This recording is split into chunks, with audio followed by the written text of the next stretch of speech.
నమస్తే. నేను మీ అశ్విని కుమార్. మోడీ 3 పూర్తి చేసుకుని ఒక సంవత్సరం అయింది. అట్లాగే మోడీ అధికారంలోకి వచ్చి లేకపోతే ప్రధానమంత్రిగా 11 సంవత్సరాలు కూడా పూర్తయింది. చాలా డిబేట్స్, చాలా అప్స్ డౌన్స్, విమర్శలు, ప్రతి విమర్శలు, కౌంటర్ ఎన్కౌంటర్ అన్నీ చూస్తూనే ఉన్నాం. ఈ 11 సంవత్సరాల్లో 14లో, 19లో, 24లో గెలిచాక 24లో కూడా పూర్తిగా మెజార్టీ రాకపోయినా బీజేపీకి, జేడీయూ అట్లాగే టీడీపీ, చిరాగ్ పాస్వాన్, ఎల్జేపీ వీళ్ళందరూ మద్దతుతో మూడోసారి అధికారం చేపట్టింది ఎన్డీఏ ప్రభుత్వం. ఎన్డీఏ సంవత్సరం లేకపోతే మోడీ 3 ఒక సంవత్సరం పూర్తయ్యాక ఎట్లా ఉంది ఏంటి అనేది నేషనల్ మీడియాలన్నీ కూడా సర్వే చేసినాయి. ప్రజల అభిప్రాయాలు ఏంటి, ఏం కోరుకుంటున్నారు.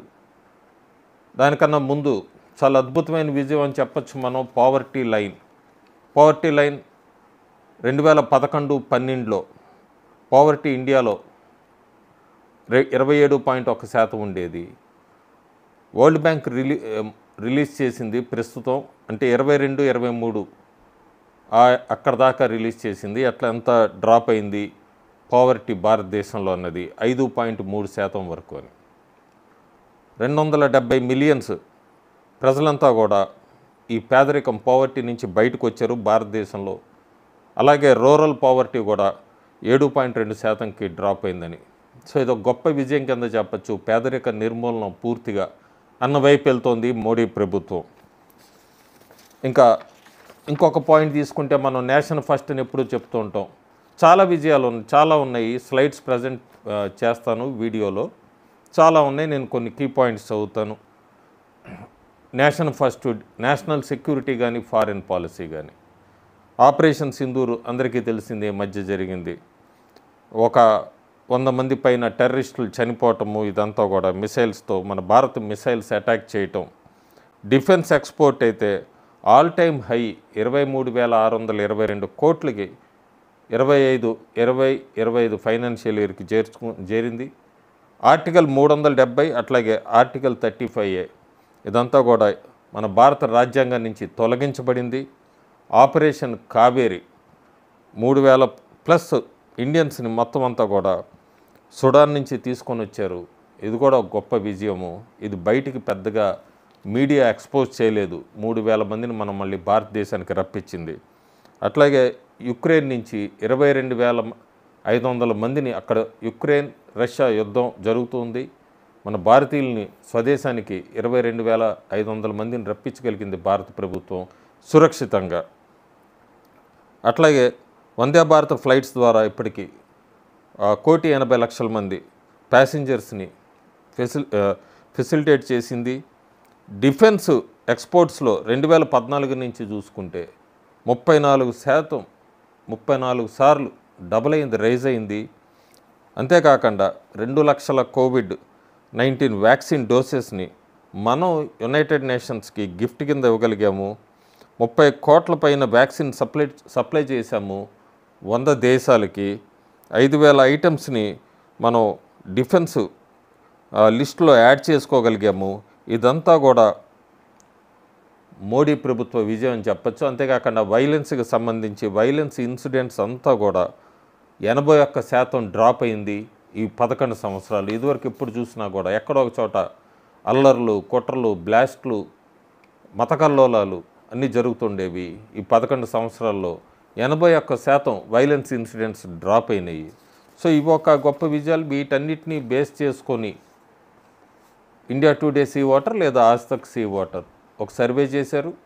అట్లాగే ఇంకొక జాతీయ మీడియా CNN News 18 కూడా ఒక సర్వే చేసింది.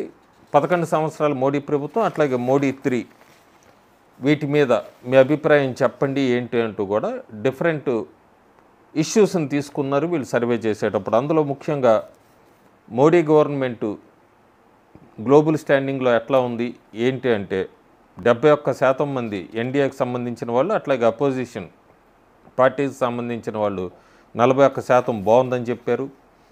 ఎకానమీని ఎట్లా మేనేజ్ చేస్తోంది మోడీ ప్రభుత్వం అంటే కనుక ఎన్డీఏ సపోర్టర్స్ 50% మంది చాలా బాగుందన్నారు. అపోజిషన్ వాళ్ళు 37.4 బాగుందన్నారు. టెర్రరిజంని కౌంటర్ చేయటంలో మోడీ ప్రభుత్వం ఎలా ఉంది అంటే 70% మంది దాకా ఎక్సలెంట్ అని చెప్పారు. ఇంకా అపోజిషన్ పార్టీకి సంబంధించి 37.7% మంది ఎక్సలెంట్ అని ఒప్పుకున్నారు. సోషల్ హార్మోనీకి సంబంధించి ఎట్లా ప్రమోట్ చేస్తోంది మోడీ ప్రభుత్వం అని అడిగినప్పుడు గ్రేట్ ఎక్స్టెంట్ అన్నది ఎన్డీఏ సపోర్టర్స్ 52.2%, అపోజిషన్ పార్టీస్ కూడా 37.6%. ఇట్లా వివిధ ఆస్పెక్ట్స్కి సంబంధించి ఆజ్తక్ సీ వాటర్ సర్వే చేసింది.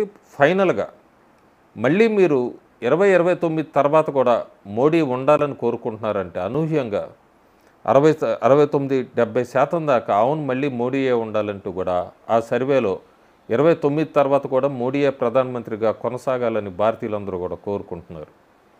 అంతేగా 66% మంది ఏమో ప్రధానమంత్రి మోడీ పనితీరు పట్ల చాలా సాటిస్ఫాక్షన్గా ఉన్నామన్నారు. 16% మంది మాత్రమే భారతదేశం మొత్తంలో మేము సంతోషంగా లేము ప్రధానమంత్రి మోడీ పనితీరు మీద అన్నారు. 66% మంది కాంగ్రెస్కి చావు దెబ్బ తగులుతుంది. శశి థరూర్ మీద చేసిన కామెంట్స్ అనుకోండి, ఏదైనా కాంగ్రెస్ అయితే చావు దెబ్బ తినబోతుంది అన్నది 66% మంది అన్నారు. అంతేకాకుండా 52% మంది అయితే ఖచ్చితంగా మళ్ళీ ఓడిపోతుంది వచ్చే ఎన్నికల్లో కాంగ్రెస్ ప్రభుత్వం అన్నది మోడీ 1 సంవత్సర పాలన చూసే చెప్పారు. సో ఇది ఇండియా టుడే లేదా Aaj Tak C voter survey one సైడ్గా ఉంది. పూర్తిగా మోడీ పట్ల ప్రజలు మళ్ళీ భారతదేశ ప్రజలు పూర్తిగా విశ్వాసంతో ఉన్నారు. మళ్ళీ గెలిపిస్తాము, మోడీయే మళ్ళీ ప్రధానమంత్రిగా కొనసాగాలి అని కూడా ఆ ఆజ్తక్ సీ వాటర్ సర్వే దాని ప్రకారం తెలుస్తుంది. ఇంకొకటి CNN న్యూస్ 18 చేసింది, అది ఆపరేషన్ సింధూర్ ఇవన్నీ అయ్యాక కూడా మోడీ ఆపరేషన్ సింధూర్ని కరెక్ట్గా ట్యాకిల్ చేశారా లేదా, ఆపరేషన్ సింధూర్ గురించి ఏమనుకుంటున్నారు? ఎందుకంటే ప్రతిపక్షాలు విమర్శిస్తున్నాయి. ట్రంప్ మాట విని సీజ్ ఫైర్ అని, లేదంటే పాకిస్తాన్కి తలొగ్గింది భారతదేశం అన్నప్పుడు CNN న్యూస్ 18 కూడా ఇంకొక సర్వే చేసింది. 89% మంది భారతీయులంతా కూడా మోడీ మేము ఉన్నాము, కరెక్ట్గా ట్యాకిల్ చేశారు, మన ఇండియా కరెక్ట్గా రిటాలియేట్ చేసింది, పాకిస్తాన్కి బుద్ధి చెప్పిందని మోడీ మీద ప్రశంసల వర్షం కురిపించారు. సో ఈ 1 ఇయర్లో మనకి మోడీ ప్రభుత్వ పనితీరు మీద మాత్రం భారతీయులు చాలా సంతృప్తిగా ఉన్నారు, విశ్వాసం వ్యక్తం చేశారు. అబోవ్ 69% అంటే చాలా అద్భుతమైన పర్ఫార్మెన్స్ అని చెప్పచ్చు.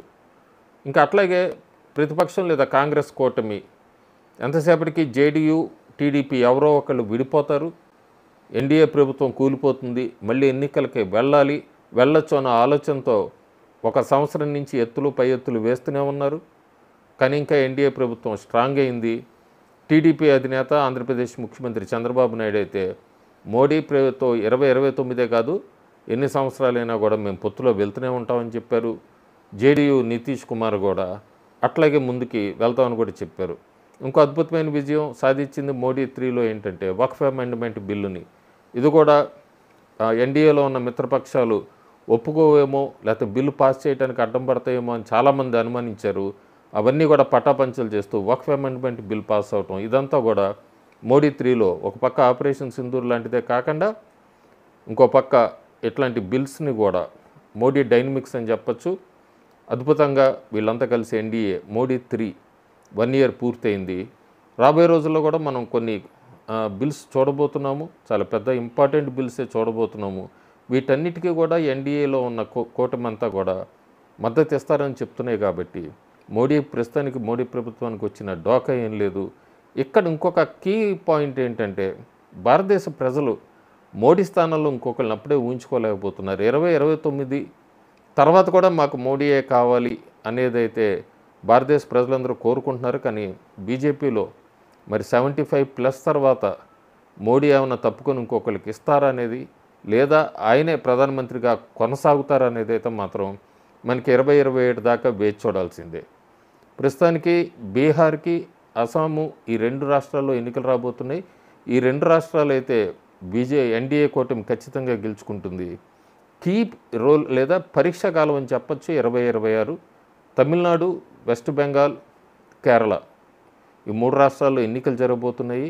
బీజేపీ చాలా కాన్ఫిడెంట్గా ఉంది, వెస్ట్ బెంగాల్ ఈసారి ఖచ్చితంగా గెలుస్తామని, తమిళనాడులో ఎన్డీఏ అలయన్స్ అధికారంలోకి వస్తుందని. ఒకవేళ అది నిజమైతే మాత్రం జాక్పాట్ అని చెప్పచ్చు. లేదంటే ప్రతిపక్షాలు కొద్దిగా గొంతెత్తే అవకాశం ఒకటి కల్పించినట్టుగా అవుతుంది. వేచి చూడాలి మనం 2026 దాకా. 2026లో ఆ 3 రాష్ట్రాల ఫలితాలు ఎలా ఉంటాయన్నది. 2025లో జరిగే బీహార్, అస్సాం అయితే మాత్రం ఎన్డీఏ కేక్ వాక్ అనేది చెప్పచ్చు. ప్రస్తుతానికి మోడీ 11 సంవత్సరాల పరిపాలన మీద, అట్లాగే మోడీ 3 1 సంవత్సర పరిపాలన మీద భారతదేశ ప్రజలు మాత్రం ఎక్కువ శాతం 69% వరకు అంటే మాత్రం అదొక గొప్ప విజయం కింద మనం చెప్పచ్చు. Thank you.